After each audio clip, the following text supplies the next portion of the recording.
The David Pakman Show at davidpakman.com.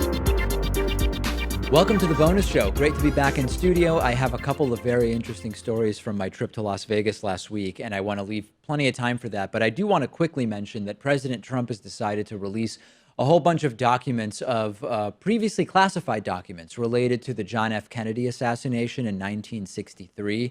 And we are approaching the 54-year anniversary of that. I don't know if there's any particular meaning to 54 years, but anyway, we're approaching that. And there are people who are reacting very strongly to this news from Donald Trump, and that now Trump is really going to enable us to find out the truth of that. I think it's mostly a lot about nothing. I think a lot of the documents, just because something is being released, doesn't mean it will be unredacted, and I don't expect much from this. Well, there's a lot of people in the intelligence agencies who don't want him to release those documents, and I guess there are thousands of them. But apparently they mostly have to do with Lee Harvey Oswald's trip to Mexico City. Apparently he met with a lot of Soviet and Cuban spies while he was there and may have discussed the planning of the assassination. So I don't think we're going to find out about any second shooters or any of that stuff. But No, it could be interesting. I wouldn't expect any major revelations. And I was actually pitched this woman, Judith Very Baker. We interviewed her, I guess at this point it's been a couple years ago. And she was allegedly Lee Harvey Oswald's lover, and she claims that he was totally innocent or framed or something like that. And I had her on because I thought it would be interesting. But the reaction from the audience was, David, this is a mentally ill woman, and you're taking advantage of someone who clearly needs mental health help. And she was recently repitched to us because of this. And I was straight up with the booker. I said, listen, I do find it kind of interesting, but people emailed me and they were angry saying I was taking advantage of someone who really should be getting treatment. And the booker didn't acknowledge believing the same thing. She just said, thanks for letting me know. I won't pitch her again. I've actually seen her interviewed on a number of other different platforms as well. And I wonder if she would promote this idea that it was actually Ted Cruz's father who killed JFK. Yeah, she didn't mention that last time, but that would come as a surprise to me if she shifted to that idea. So anyway, I'll look at the documents, but I'm not really expecting to see anything particularly interesting. Okay, so two stories from my trip to Las Vegas. I was in Las Vegas, broadcasting from Vegas last week from the Mass Torts Made Perfect conference. It's a conference organized by the law firm of Mike Papantonio, fellow talk show host and friend of the David Pakman Show. And the entertainment for this conference was scheduled to be, and was, I mean, when I say scheduled to be, it implies it didn't happen, illusionist, magician, stuntman David Blaine. Okay, now I've always found David Blaine to be cuckoo for Cocoa Puffs. I mean, just a bizarre dude, but I did enjoy some of his tricks and stunts, although I've never much cared for like hanging upside down for 10 days while doing who knows what. I don't really care about that stuff, but I do think the guy's a pretty good illusionist and magician. So I was actually excited to see him. I don't know if you're a fan of his. Yeah, and he tried to break the record for the longest amount of time holding his breath underwater. That's not so much of an illusion, though. It's just a skill you have to build up. I guess you build it up, yeah, over time. So he was scheduled to be the entertainment on a Thursday evening. Around 2 p.m. Vegas time on that same day, news breaks that David Blaine has been accused of rape, allegedly a rape that took place in 2004, and the details that were available online were relatively specific. Now, of course, these were allegations that were completely denied by Blaine and his representatives. But at the conference, we were all talking, so if you've invited him here, and clearly he charges a lot of money to do these private performances, do you cancel, but you probably still have to pay the guy because you have a contract, because it would look bad? At the same time, you know, a lot of defense attorneys at that conference who would be the first to say, hey, innocent until proven guilty, these are merely allegations.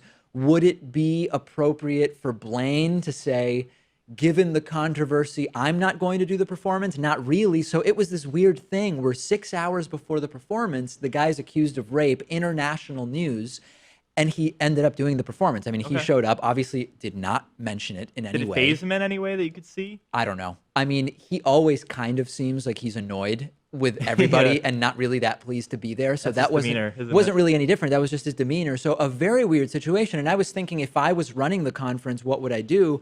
I think you kind of have to just allow the performance to happen because, again, he's not been proven guilty of anything, although there are lots of times when just based on accusations, people are not allowed to participate in certain activities.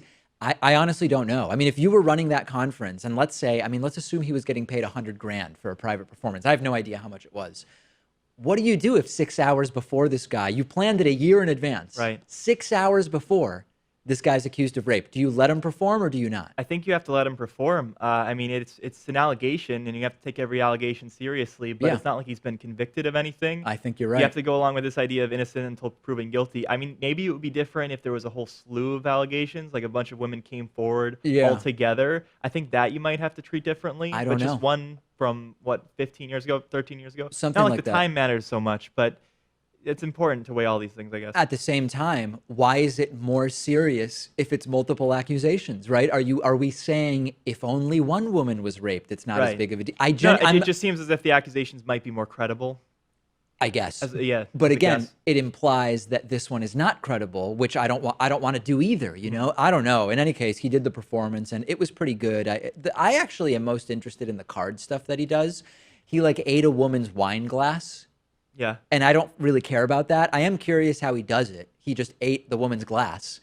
But I'm not, it sounds crazy. I'm not that impressed by that. He did the thing where he pierced his arm with an ice pick, and I've seen him do that before, like in front of Neil deGrasse Tyson. He did it through his hand. I'm curious how he does it, but I don't find it that compelling. And he also sewed his mouth shut with needle and thread. I mean, it was insane. Yeah. You ever seen him regurgitate frogs too? That's another one. Someone mentioned that. I do not care about stuff like that. I really think it's not interesting. I don't know if you're into those things. Oh, I think it's fascinating. I think I should have attended instead of you. And a lot of people in there were cringing, but the card tricks I actually find to be the most interesting thing. Anyway, that's David Blaine. Here's the other story. We have a lot of pilots in the audience, so I'm not going to say what airline this took place on, but I was flying home from Las Vegas to Boston, and you know how there are these exit rows on planes that are sort of near or above the wing? And those are rows where typically there's more leg room because it's an evacuation row where in the event of an emergency, you open these overwing exits and people can leave the plane, evacuate the plane through those exits. So initially, the airlines did not charge more for those seats. But now that those seats have more leg room, even though often the seats don't recline, they consider it like a premium seat. Depending on the airline, you pay anywhere from $25 to $100 to sit in the exit row because you've got more leg room. Okay. However, FAA regulations require that the flight attendants check with the people sitting in exit rows and make sure that they're aware that they're in an exit row, that they're aware that they would be expected to help in the event of an evacuation, and have them verbally confirm that they're willing to do so. And of course, this also helps you confirm that they understand what you're talking to them about. I was about to board the plane, and right in front of me, there is a woman flying with her father. Her father was elderly, could have been in his 80s, could have been in his 90s. The woman was maybe between 50 and 60 years old, something like that. And as they are checking in, the gate agent scans the ticket, and of course it pops up on her screen. This is an exit row. So she says first to the woman, "You're seated in an exit row. I need you to verbally confirm that you're willing and able to help in the event of an emergency evacuation." And the woman says, "Yes, I am."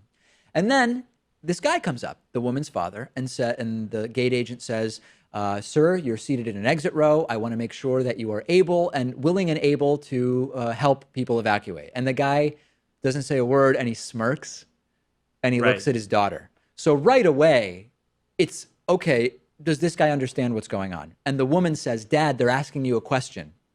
And he says, "They are?" The woman says, "Dad, you've got to say yes." And then the gate agent wants to try to see if this is going to be considered a guy being coached or whether he really understands. She says, "Sir, I need you to tell me yes or no. Are you willing and able to help people through the exit row in the event of an evacuation?" And the guy says, "Huh?" and looks at his daughter. This went on for it felt like 5 minutes, but it was probably 30 seconds. And eventually the guy goes, "Yeah, yeah, yeah, yeah, yeah." Okay, so he wasn't playing coy or anything. He probably just didn't understand. It seemed as though he probably had some level of dementia or cognitive decline from age.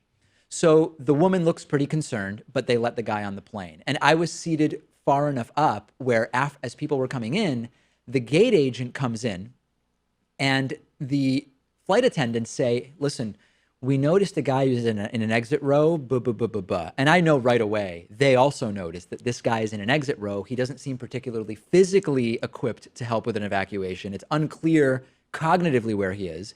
And the gate agent lies. The gate agent says, no, I asked him whether he was able to help.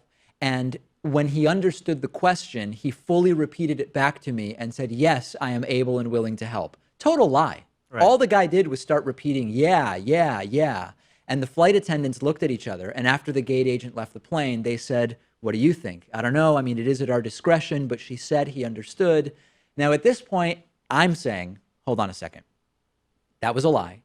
Do I have a responsibility as a passenger who saw what took place to say, hey, guys, that gate agent lied to you. That guy is not equipped. And ultimately, I realized if I do that, this plane is getting delayed. This is going to be a major problem.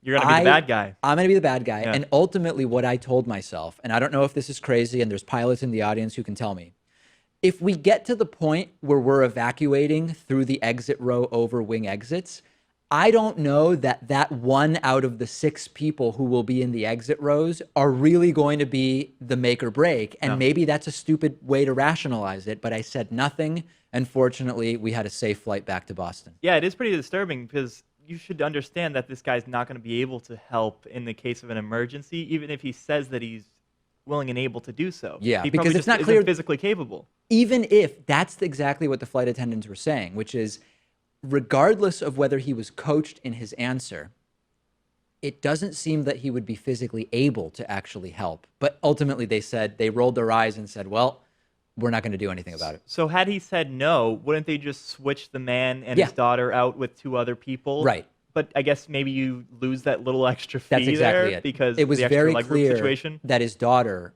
was trying to make it just a very simple say yes, Dad, because she wanted to sit in the exit row with the extra legroom. Of course that's why it is, because otherwise every seat's the same. Who cares? But it's not. They have an extra 3 inches of legroom or whatever. So anyway, let me know, what would you have done if you're a pilot? Write in. Did I do the right thing? Did I do the wrong thing? And we will maybe follow up about it tomorrow.